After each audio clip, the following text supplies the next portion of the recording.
Hello friends, welcome back to the channel. दोस्तों, इस video में हम बात करेंगे आरबीएल बैंक के बारे में। लेकिन उससे पहले आप लोगों से रिक्वेस्ट रहेगी कि अगर आप चैनल को फर्स्ट टाइम देख रहे हैं, सब्सक्राइब करके बेल आइकन को हिट कर लीजिए ताकि आपको आने वाले समय में किसी भी वीडियो की नोटिफिकेशन मिस ना हो। और डीमेट अकाउंट अगर आपको ओपन कराना है, डिस्क्रिप्शन बॉक्स में लिंक देख सकते हैं। आरबीएल बैंक दोस्तों लास्ट ट्रेडिंग सेशन में 135.65 पे ओपन होने के बाद 134.40 का लो बना करके 137.80 का हाई बनाता है। 136.45 के ऊपर बंद हुआ 2.36% की तेज़ी के साथ। एनएससी के ऊपर टोटल वॉल्यूम 11.6 मिलियन जनरेट हुआ। अगर हम कंपनी के मार्केट कैप की बात करें इस बैंक की 8,180 करोड़ रुपए।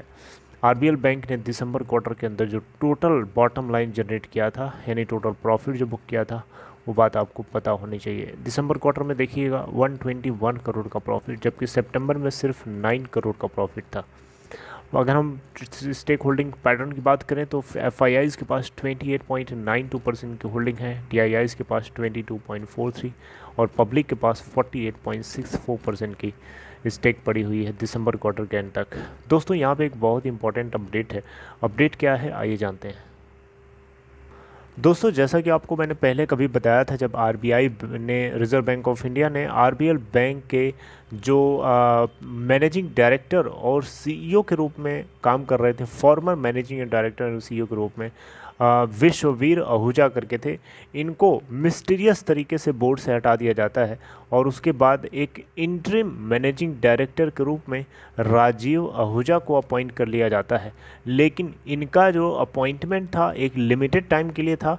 लेकिन अब ये खबर आ रही है कि आरबीआई ने राजीव आहूजा के जो एमडी और सीईओ की पोजीशन के लिए उनको इंटरिम रूप में अपॉइंट किया गया था, अब उनको 3 महीने और मिल जाएगा। यानी आरबीआई ने राजीव आहूजा के टर्म को 3 मंथ्स मोर एक्सटेंड कर दिया है। यानी अब आरबीएल बैंक में राजीव आहूजा एमडी और सीईओ के रूप में, इंटरिम रूप में काम कर रहे हैं। ये अब 3 महीने ये और काम करेंगे, या 25 मार्च से इफ़ेक्टिवली 3 महीना आगे आप और प्लस कर लीजिए, जब तक कि कोई दूसरा अपॉइंटमेंट नहीं हो जाता है। ये कंडीशन भी है इसमें।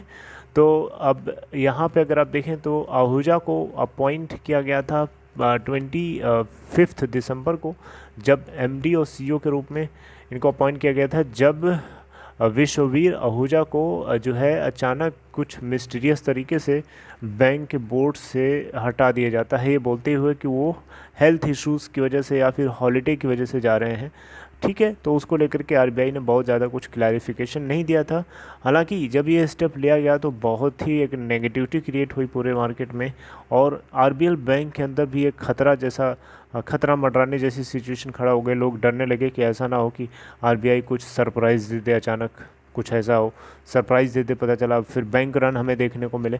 तो इस तरीके का एक खतरा था, जिसको लेकर के राजीव आहूजा ने अपनी तरफ से पूरी कोशिश करी कि बैंक की एसेट क्वालिटी और लिक्विडिटी पोजीशन जो है वो मेंटेन रहे, और लोगों को समझाने की कोशिश करी कि किसी भी तरीके की चिंता करने की ज़रूरत नहीं है। बैंक के पास ऑलरेडी 15,000 करोड़ रुपए से ज़्यादा कैश सरप्लस में पड़ा हुआ था। एसेट क्वालिटी में इम्प्रूवमेंट देखने को मिल रहा है पिछले कुछ क्वार्टर से, और स्टेबिलिटी है, और जो बैंक है अपने लोन बुक को रीबैलेंस करने में लगा हुआ है, रिस्की अनसिक्योर्ड लेंडिंग बुक को कट डाउन करने में लगा हुआ है। तो एक तरीके से देखा जाए तो इन्होंने हर संभव कोशिश करी, राजीव आहूजा जी ने, लोगों के विश्वास को बनाए रखने के लिए। क्योंकि देखिए, बहुत से ऐसे बैंक्स फियास्को हम लोगों ने देखे हैं, और ऐसा कुछ अगर होता है तो लोग डर जाते हैं, और डरे भी क्यों ना, क्योंकि सरकार बैंक्स को कितना बचा रही है वो आपको पता है अच्छे से। अगर इतना ना होता तो मोदी गवर्नमेंट के आने के बाद जो बैंक्स में फियास्को हुआ, जो नुकसान हुआ, आप देख लेंगे तो आपको पता चलेगा।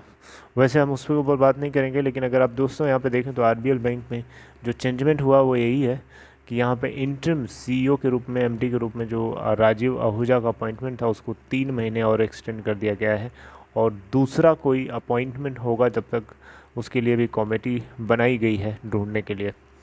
राइट। सो ये बातें जो है आप, आई होप आपको समझ में आ गया होगा। अब इसमें एसेट क्वालिटी और पिछले कुछ क्वार्टर्स के पैरामीटर्स को डिस्कस किया है, वो हम डिस्कस नहीं करेंगे। हम लोगों को ऑलरेडी थर्ड क्वार्टर में देखा, हम लोग देख चुके हैं।